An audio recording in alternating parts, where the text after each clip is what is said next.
ওম শান্তি। Good morning. সবাইকে নমস্কার জানাই এবং সর্বশক্তিমান ঈশ্বরকেও আমার শতকোটি নমস্কার জানাই। অমৃত বেলা, ব্রহ্ম মুহূর্ত। আমরা সেই শাস্ত্রে, সেই ছোটবেলা থেকে আমরা শুনে আসি যে অমৃত বেলা বা ব্রহ্ম মুহূর্ত বা ভোরবেলা সবচেয়ে শক্তিশালী। ছোটবেলায় আমাদেরকে বলা হতো ভোরবেলা উঠে পড়াশোনা করো, সেই পড়া নাকি মনে থাকে। আজ বড় হয়ে গেছি, আজ আমাদের ঈশ্বর বলছেন অমৃত বেলা উঠো, ব্রহ্ম মুহূর্তে উঠে তুমি নিজের জীবনে সব পরিকল্পনাকে সফল করে নাও। তাই অমৃত বলার উপকারিতা কি, কিভাবে আমরা আমাদের জীবনে সব পরিকল্পনাকে সফল করব, তার জন্য আমাদের কাছে কি সময় আছে, কিভাবে আমরা অমৃত বেলাকে সফল করতে পারি, আজকে সেই বিষয়ে আমরা একটুখানি আলোচনা করব। অমৃত বেলা কি? অমৃত বেলা হলো ভোরের সেই পবিত্র সময়, সাধারণত রাত 3:30 থেকে সকাল 5:30 পর্যন্ত চলতে থাকে, যখন পরিবেশ, মন এবং আত্মা স্বাভাবিকভাবেই শান্ত এবং গ্রহণ ক্ষমতায় যুক্ত থাকে। সেই সময়কে অমৃত বলা হয়। কারণ কি জানেন? এই সময়ে করা ধ্যান, স্মরণ বা ইতিবাচক চিন্তা আত্মাকে বিশেষ শক্তি ও শান্তি প্রদান করে। সহজভাবে যদি আপনাকে অমৃত বেলার অর্থ বোঝাই, অমৃত মানে অমৃতদায়ী অর্থাৎ শক্তিদায়ক, বেলা মানে সময়, যে সময় আত্মা শান্ত, শক্তি ও পবিত্রতার অমৃত গ্রহণ করে, সেটাই হলো অমৃত বেলা। যখন যোগীরা জাগে, ভোগীরা ঘুমোয়, পৃথিবী জাগে, সূর্য উদয় হয়, তখনই হলো অমৃত বেলা। কেন এই সময় বিশেষ? কারণ প্রকৃতি নীরব থাকে, শব্দ, ব্যস্ততা ও বিভ্রান্তি কম থাকে, মন সতেজ থাকে। ঘুমের পর মস্তিষ্ক পরিষ্কার ও হালকা থাকে, আমাদের অবচেতন মন তখন জেগে থাকে। আর এই সময় যেই চিন্তা আপনি করবেন তারই প্রভাব পড়ে। তাই এই সময় শুদ্ধ সংকল্প, ভালো চিন্তা আপনার মনকে, আপনার জীবনকে সেদিকে নিয়ে যায়। তাই ধ্যান ও ঈশ্বরের স্মরণের মতো আর পবিত্র চিন্তা পৃথিবীতে আছে কি? তাই মনকে, নিজের মনকে শক্তিশালী করতে, একাগ্রতা বাড়াতে নিয়মিত এই সময়কে ব্যবহার করা। আধ্যাত্মিক দৃষ্টিতে এটিকে বলা হয় চার্জিং টাইম। এই সময় নিজেকে আত্মা হিসেবে অনুভব করা খুব সহজ। পরমাত্মার শক্তির সাথে যোগের মাধ্যমে নিজেকে যোগ করে নিজের ভেতরে ব্যাটারিকে অর্থাৎ মানসিক ক্ষমতাকে চার্জ করে নেওয়া। শাস্ত্রেও একই কথা বলে। আয়ুর্বেদ শাস্ত্র, প্রাচীন যোগ শাস্ত্র এই সময়কে ব্রহ্ম মুহূর্ত বলে। এই সময় যারা উঠে ধ্যান, জপ, তপ বা অধ্যয়ন করে, সে জীবনে কিন্তু সফল হয়। তাই অমৃত বেলা হলো সেই স্বর্ণ সময়, যখন দিনের শুরুতে আত্মাকে শান্তি ও শক্তি দিয়ে পুরো করে জীবনের সব সব সম্পর্ক, সব পরিকল্পনাকে সুন্দর এবং সফল করা যায়। অমৃত বেলার উপকারিতা আপনাকে তো আমি বিস্তারে বলে বোঝাতে পারবো না, তাই সংক্ষেপে একটুখানি বললাম। যারা অমৃত বেলা জীবনে প্রয়োগ করে বা ব্যবহার করে, তার উপযোগিতা তাদের কাছে শুনবেন। সুস্থতা, সম্পর্কের মাধুর্যতা, জীবনে সকল কাজে সফলতা কিভাবে তারা অর্জন করে। তাই অমৃতবেলা শুধু একটি সময় নয়, এটি আত্মার সাথে পরমাত্মার মিলন, এটি ব্রহ্মাণ্ডের সাথে যুক্ত হওয়ার সময়, আত্মা ও মনের জন্য শক্তি গ্রহণের এক সুবর্ণ সুযোগ, স্বর্ণ সময়। তাই দেখুন, মন যদি শান্ত হয় তাহলে কিন্তু আমাদের শরীরের মধ্যেও সব স্থিরতা আসে। ভোরের নীরব পরিবেশে মন স্বাভাবিকভাবে শান্ত থাকে। ধ্যান বা স্মরণ করলে চিন্তার গতি কমে যায়, আর তার ফল আমরা সারা দিন অনুভব করি। আমাদের ভেতরে রাগ দুশ্চিন্তা কমে। অমৃতবেলায় ইতিবাচক সংকল্প যদি আপনি করে নেন না, শুধু দুটো সংকল্প: আমি শান্ত স্বরূপ আত্মা, আমি শক্তিশালী আত্মা, আর অবচেতন মন সেটাকে গ্রহণ করে। আর সারাদিন সব সমস্যার মধ্যেও আপনাকে মনে করাতে থাকে, তুমি শান্ত স্বরূপ আত্মা, তুমি শক্তিশালী আত্মা। একাগ্রতা বাড়ে। ভোরে আমরা যে সংকল্প নিই, মস্তিষ্ক এতই সতেজ থাকে, সে তখন তাকে তাড়াতাড়ি ক্যাচ করে। আমরা বলি না, আমার মন লাগছে না, আমার মনোযোগ নেই, আমার ব্রেন কাজ করছে না। এই সকল বিভ্রান্তি দূর হয়। এই সময় ধ্যান বা পড়াশোনা করলে ফোকাস শক্তি বাড়ে। কাজ, সেবা, পড়াশোনায় মন ভালো করে একাগ্র হয়। স্মরণ শক্তিও বাড়ে। যারা মনে রাখতে পারে না তারা দেখবেন এই সময় যারা মুরলির কথা হোক বা যে কোনো বিষয় নিয়ে যখন চিন্তা করে, তখন তার মনের স্মরণ শক্তি বাড়তে থাকে। তাই ঈশ্বরের স্মরণে থাকলে, সংযোগে থাকলে সহজ এবং স্থায়ীভাবে এই ক্ষমতার উন্নয়ন ঘটানো যায়। আধ্যাত্মিক অগ্রগতির কথা কি বলবো, তা যারা আধ্যাত্মিক জীবনে থাকে তারাই তো অনুভব করে জীবনের আসল আনন্দ কোথায়।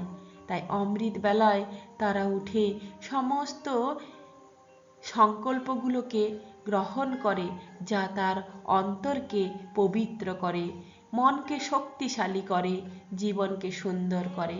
সারাদিন শক্তি ও আনন্দে থাকার জন্য অমৃত বেলায় হলো সবচেয়ে উপযুক্ত সময়, যখন আত্মাকে চার্জ করে নেওয়া হয়, ভেতরটা হালকা হয়, ক্লান্তি বিরক্তি সব কমে যায়, কাজের মধ্যে খুব আনন্দ আসে।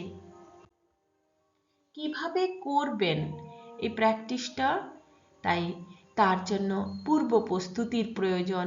রাতে তাড়াতাড়ি ঘুমান, ভোর 4টা থেকে 5টার মধ্যে উঠুন, মুখ ধুয়ে শান্ত হয়ে একটি সুন্দর জায়গা বেছে নিন, নিজেকে আত্মা ভাবুন, 15 থেকে 30 মিনিট ঈশ্বরীয় স্মরণে থাকুন, ঈশ্বরীয় মহাবাক্যগুলো স্মরণ করুন।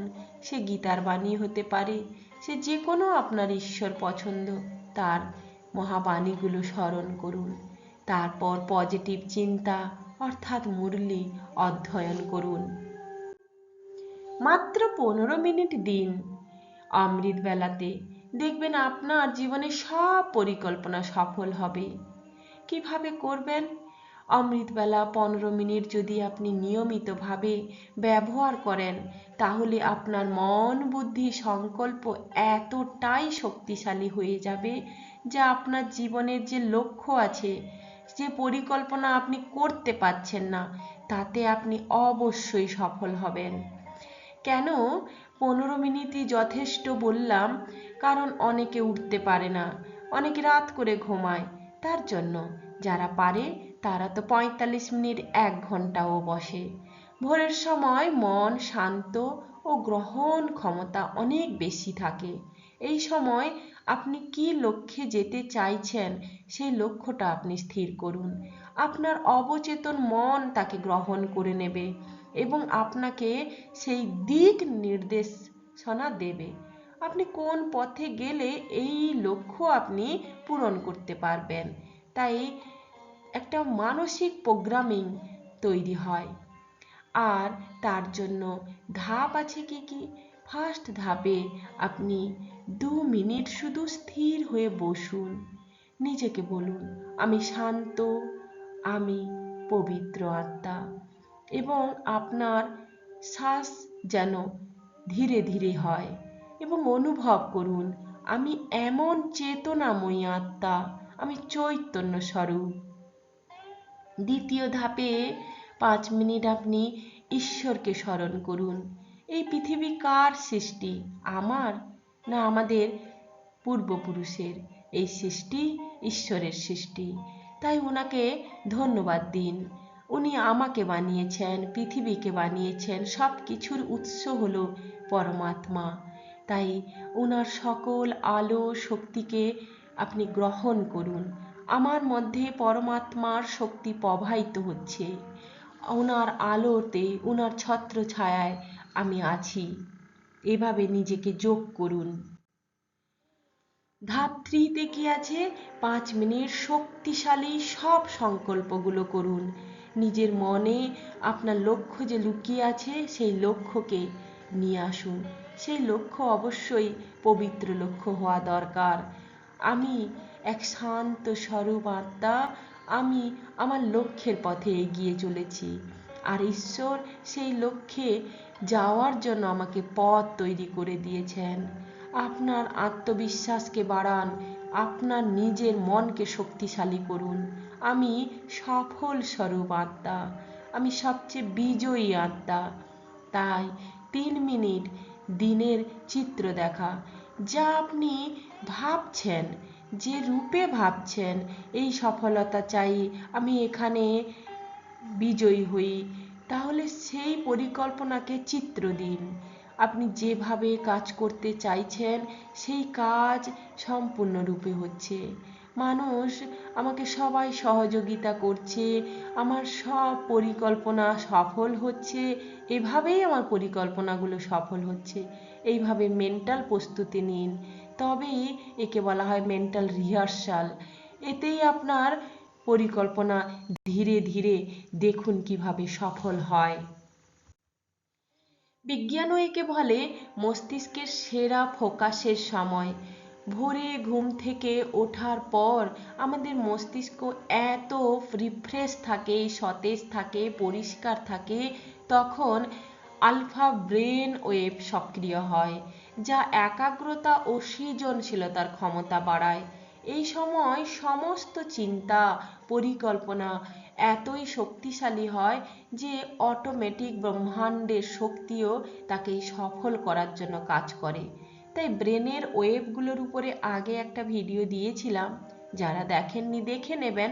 তো আমাদের আলফা ব্রেন ওয়েভ, সেই আলফা ব্রেন ওয়েভ যা আমাদের জীবনকে একদম শক্তিশালী করে, মন বুদ্ধিকে স্থিতিল করে, আমাদের ভেতরে সজাগ ভাব উৎপন্ন করে। তাই এর জন্য একটু বসা, ধ্যান করা, দেখবেন আপনার পরিকল্পনার সৃজনশীলতা আসবে। আপনি যে ভেবেছেন তো লক্ষ্য, কিন্তু লক্ষ্যকে রূপ দিতে পারছেন না, এই রূপের একটা ব্লুপ্রিন্ট আপনার মনে তৈরি হবে। তাই ধীরে ধীরে নিজেকে ওই ধ্যানের জগতে নিয়ে গেলে আপনার আলফা এবং বিটা দুটোই আপনার খুব সক্রিয় হবে। এবং লাস্ট স্টেজ যেটা গামা, এই গামা তো হচ্ছে হাইটেন্ডেন্ট পারসেপশন, অর্থাৎ যেখানে সবচেয়ে বেশি শক্তিশালী হয়, সেখানে আপনি পৌঁছাতে পারবেন। আধ্যাত্মিকভাবে আত্মার শক্তি গ্রহণের সময় হলো এই ভোরবেলা, যখন আপনি আত্মারূপে নিজেকে উপস্থাপন করেছেন, তখন আত্মা আর পরমাত্মা কি চিনতে শিখে যাবেন। আপনি তখন বুঝতে পারবেন ঈশ্বর সত্যি কে। ঈশ্বর কি ওই রূপধারী পাথর? না, ঈশ্বর যে গভীর জ্ঞান, ঈশ্বর যে পবিত্রতা, ঈশ্বর যে আত্মিক শক্তি, সেটা আপনি অনুভব করতে শিখে যাবেন। এবং শাস্ত্রে এই ব্রহ্ম মুহূর্তকে আয়ুর্বেদ অনুযায়ী বলা হচ্ছে, এক সুস্বাস্থ্যের অধিকারী মানুষ তার আয়ু বৃদ্ধি করতে চাইলে বা স্বাস্থ্যবান হতে চাইলে তাকে যোগাস্ত্র শাস্ত্র এবং ধ্যান পদ্ধতি প্র্যাকটিস করার এক উত্তম সময় হলো এই ব্রহ্ম মুহূর্ত বা অমৃতবেলা।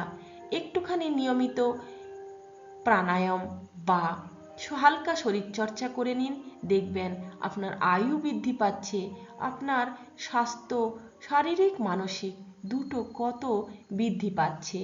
তাই শ্রীমদ্ ভাগবত গীতাতেও বলা হচ্ছে নিয়মিত সাধনার মাধ্যমে মনকে স্থির করাই হলো সবচেয়ে গুরুত্বপূর্ণ বিষয়। বাস্তবে সারা দিন আমরা যে রূপে নিজেকে দেখতে চাই সেই মানসিকতা এখানে তৈরি হয়। তাই সারাদিনের ভাগ্য পরিকল্পনা তৈরি করার সময় হলো এই ভোরবেলা, অমৃতবেলা।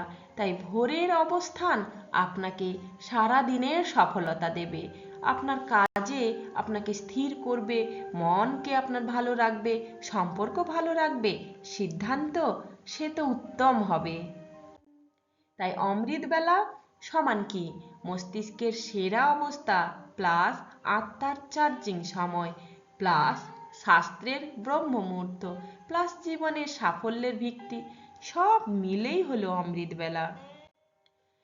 তাই বরদানে বাবা মুরলিতে বলছেন অমৃত বেলার সহযোগ বা শ্রীমতের পালনার দ্বারা স্মৃতিকে সমর্থবান বানানোর স্মৃতিস্বরূপ ভব। এই বরদান যে আমাদেরকে দিয়েছেন নিজের স্মৃতিকে সমর্থবান বানাতে হবে এবং শত স্মৃতি স্বরূপ হতে হবে, স্বতঃস্ফূর্তভাবে আমাদের স্মৃতিতে আসবে আমরা দেব স্বরূপ আত্মা। আর অমৃত বেলাই হলো সেই ভ্যালুয়েবল টাইম, যেরকম শ্রীমত আছে সেই অনুসারে নিজেকে চালনা করা, তবেই না সর্বপ্রাপ্তি হবে। তার জন্য কোনো পরিশ্রম করতে হবে না, অটোমেটিক প্রসেস হবে। তাই অমৃত বেলার মহত্বকে জানলে প্রত্যেক কর্মের মহত্ব অনুসারে সে চলতে পারবে। তাই এই সময় বিশেষ যে সাইলেন্স শক্তি থাকে তা আমাদের স্মৃতিকে সমর্থবান বানায়। তাই অমৃতবেলা বরদানের সময় এই ভোর 3টে বা 3:30 থেকে শুরু করে 5টা পর্যন্ত আমাদের সিদ্ধান্ত নিতে হবে আমরা কিভাবে এটাকে ব্যবহার করব, কিভাবে আমরা আত্মার সাথে পরমাত্মাকে যোগ করব। এটা হলো সহজ সংযোগ, তাই তো রাসযোগ। স্মৃতিকে চার্জ করুন, শ্রীমতের পালন করুন। শ্রেষ্ঠ মত যদি আমরা না পাই আমাদের শ্রেষ্ঠ পদ তৈরি হবে না। তাই নিজেকে শক্তিশালী করুন, নিজের সকল কর্ম প্রচেষ্টাকে সফলতার রূপ দিন, তাতেই আপনার জীবন মহত্বপূর্ণ হবে। ওম শান্তি।